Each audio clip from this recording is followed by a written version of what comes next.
বন্ধুরা সবাই কেমন আছেন? মণ্ডল কুকিং হাউসের পক্ষ থেকে সবাই শুভ কামনা জানিয়ে আজকে রেসিপি বানাতে এসেছি। সবার খুব পরিচিত। আমার শরীরটা কয়েকদিন ভীষণ খারাপ, তবে একটু সুস্থ হয়েছি, তাই ভিডিও বানাতে চলে এলাম। আর মাকে কয়েকদিন ধরেই বলছি, মা একটু কচু শাকের ঘন্ট করো, নিজেদের গাছের কচু শাকের ঘন্ট। মা কিছুতেই সময় পাচ্ছে না। তা আজকে সময় করে উঠেছে মা, তা মা বললো চল আজকে কচু শাকের ঘন্ট করে তোকে খাওয়াবো। তাই আমরা এখন কচু শাক কাটতে যাচ্ছি। এই দেখুন আমাদের ছোট্ট একটা পুকুর, কিন্তু পুকুরে বর্তমানে জলটা শুকিয়ে এসেছে আর পুকুরের চারপাশে পুরো কচু গাছে ভরে গেছে। দেখুন বিরাট সাইজ, মানে আমার থেকে বড় বড় কচু গাছগুলো, প্রচুর কচু গাছ। মানে আমি যদি কচু তুলে এখান থেকেই রান্না করি, অন্তত শীতকাল এই গরম পড়তে পড়তে মা বললো গরমের সময় খুব একটা কচু শাক খেতে নেই, কিন্তু আমার খুব ইচ্ছা করছে, তাই আজকে বললাম। আর এখানে প্রচুর, মানে খেয়ে শেষ করতে পারবো না এতটাই কচু গাছ। তা মা এই কচু গাছগুলো এখন কাটতে থাকবে। এই দেখুন এখান থেকে প্রচুর কচু গাছ, আর মা এখন ওই বড় বড় কচুগুলো কাটতে যাচ্ছে পুকুরে নেমে। এই দেখুন একটু ঝোপঝাড় হয়েছে, মা সেটা এখন পরিষ্কার করছে। থাক, ওগুলো পরে পরিষ্কার করো। ওগুলো জার্মান পাতা, ভীষণ উপকারী পাতা ওটা। তুমি এখন আগাছাগুলো থাক, তুমি যেটা কচু শাক কাটতে গেছো কেটে চলে আসো। দেখুন কত কচু গাছ, আর এই কচু গাছের শিকড়গুলোই কিন্তু আমরা লতি হিসেবে খাই। ওটা প্রচুর বড় কচু গো, আর কাটতে লাগবে না, ওটাতেই হয়ে যাবে। এই দেখুন মা কত কচু গাছ কেটেছে, দেখুন কত গাছ। এখন আমরা রান্নার কাছে চলে যাই। এবার কচু শাকগুলোকে ছোট ছোট পিস করে নিয়ে রেখে দিয়েছি। এবার খোসাগুলো ছাড়িয়ে নিয়ে ছোট ছোট পিস করা হবে।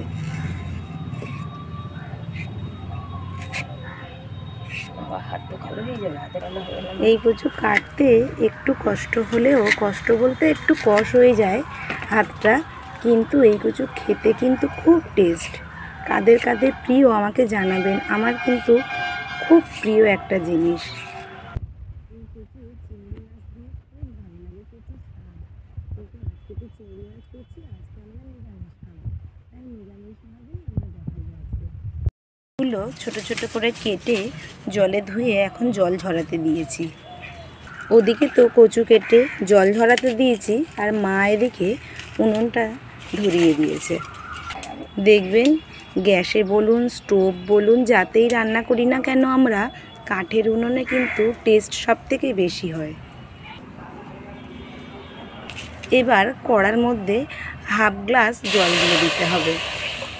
জলটা গরম হয়ে গেছে, এবার এই গরম জলের মধ্যে কেটে ধুয়ে রাখা কচু শাকগুলো দিয়ে দিতে হবে। জলটা কিন্তু গরম করে তবেই কিন্তু কচুটা দেবেন। দেখলেন তো বন্ধুরা, মাত্র 3টে কচু গাছ কাটা হয়েছিল, আর এক কড়া শাক হয়ে গেছে। এখনও অনেকটা আছে দিতে, চুবড়ির মধ্যে এখনও আছে। এবার এটা ঢাকা দিয়ে দেব। এখন একটা নারকেল মা ফাটিয়ে নেবে। মা নারকেলটা ছুলে নিয়েছিল আগে, এখন নারকেলটা ফাটিয়ে এবার কুড়িয়ে নেব। আজকে যেহেতু নিরামিষভাবে করব, তাই নারকেল দিয়ে করব। নারকেল দিয়ে করলে টেস্ট ভালো হয়। জলটা কি ফেলে দেবে না নেবে? আচ্ছা, একটা করে দায়ের বাড়ি দেখেছি, আমাদের বাড়িতে দেখেছি, বা আমাদের না, চারপাশের বাড়িতে নারকেল ফাটালে এটা একটা দায়ের কোপ দিতে হয়। মা কেন করতে হয় জানো? হ্যাঁ দিতে হয়, কিন্তু কেন জানো এটা? আচ্ছা, মাও তাহলে জানে না। এবারে কুড়ুনি নিয়ে নারকেলটাকে কুড়িয়ে নেব।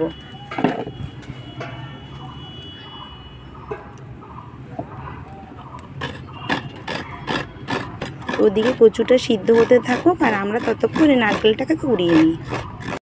নারকেলটা কোরানো হয়ে গেছে, আর এদিকে কচুও সিদ্ধ হয়ে গেছে। এখন কচুটাকে জল ঝরিয়ে নেব, কচুটা থেকে নামিয়ে নিচ্ছি। জল ঝরানোর প্রসেস হলো, এখানে একটা ছিদ্র বাটি নিয়েছি, ছিদ্র বাটির মধ্যে এবার কচুটাকে ঢেলে দেব। দিয়ে চেপে চেপে জলটাকে বের করে দিতে হবে। যত বেশি চেপে জল বের করে দেওয়া হবে তত তাড়াতাড়ি কচু শাকটা রান্না হয়ে যাবে। দেখুন, কচু থেকে জল বের করার জন্য চিপে চিপে এভাবে একটা বাটি নিয়ে চিপে চিপে বের করে দেবেন। একবার তো বের করলে জল অনেকটাই, আবারও করছে, অনেকটাই জল বেরোচ্ছে কিন্তু এভাবে করলে। দেখুন কতটা আবারও জল বেরোলো। কচু থেকে রস বের করে নিয়েছি জলটা। এবার কড়াটা পরিষ্কার করে বসিয়ে দিয়ে কড়ার মধ্যে এবারে সরিষার তেল পরিমাণ মতন দিয়ে দেব। এবার কড়ার মধ্যে 2টো শুকনো লঙ্কা আর 2টো তেজপাতা দিয়ে দেব, আর 1 চামচ কালো জিরে দিয়ে দেব।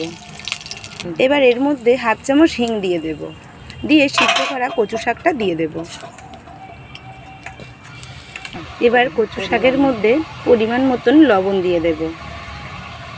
লবণটা একটু বুঝে দেবেন, বেশি দেবেন না, কচু শাক শুকিয়ে আসবে তো তখন তিতো হয়ে যাবে, ভালো লাগবে না। 1 চামচ হলুদ দিয়ে দেব। এবার এর মধ্যে কাঁচা ছোলাটা দিয়ে দেব। যেহেতু নিরামিষ তাই কিন্তু ছোলাটা আর হিংটা দিলাম, আর একটু নারকেল কোড়া দেব। ফোড়নে দিয়েছিলাম 2টো শুকনো লঙ্কা, এবার দেব 2টো কাঁচা লঙ্কা। আপনারা নিজেদের পছন্দ অনুযায়ী লঙ্কাটা দিয়ে নেবেন, আমরা একটু লঙ্কাটা কম খাই। এবার এর মধ্যে যে নারকেলটা কুড়িয়েছিলাম সেই নারকেলটা থেকে মানে একটা মালার হাফ মালা যতটা কুড়িয়ে হয়েছে সেই মালার নারকেলটা দিয়ে দিলাম। যেহেতু কচু শাকটা অনেকটাই কমে এসছে, পরিমাণ অনুযায়ী কিন্তু নারকেলটা দেবেন, বেশি দিলে খুব ভালো লাগবে না। শুকনো হয়ে এসেছে, এবার নামানোর আগে 1 চামচ চিনি দিয়ে দেব, আর একটু ভাজা মশলা দেব। জিরে ধনে একসাথে শুকনো খোলাতে একটু ভেজে নিয়ে শিলে পেশাই করা মশলা একটু দিয়ে দেব। ভাজা মশলা দিয়ে এবার এটা উঠিয়ে নেবে, পুরো রেডি। গরম ভাতে জাস্ট অমৃত এটা। এবার এটাকে উঠিয়ে নেব।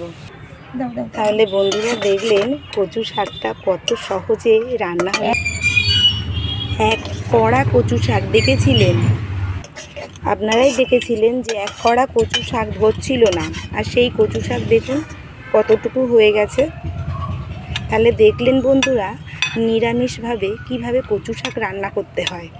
ঠিক যেভাবে মা আজকে রান্না করে আমাকে খাওয়াবে বাড়ির সবাইকে, ঠিক তেমনিভাবে আপনারাও বাড়িতে রান্না করে বাড়ির সবাইকে খাওয়াবেন, আর খুব সহজেই সবার মন জয় করতে পারবেন। তাহলে আমি যেভাবে রেসিপি রান্না করেছি সেভাবেই বাড়িতে করবেন। কেমন লেগেছে অবশ্যই জানাবেন, আর যদি ভালো লেগে থাকে তাহলে অবশ্যই আমাকে একটা লাইক কমেন্ট শেয়ার করে আমার সাথে থাকবেন। আর চ্যানেলটি নতুন কেউ দেখে থাকলে চ্যানেলটিকে সাবস্ক্রাইব করে ফলো করে আমার সাথে থাকবেন। সবাই ভালো থাকবেন, সুস্থ থাকবেন, সাবধানে থাকবেন। পরের দিন নতুন কোনো রেসিপি নিয়ে আসবো। টাটা।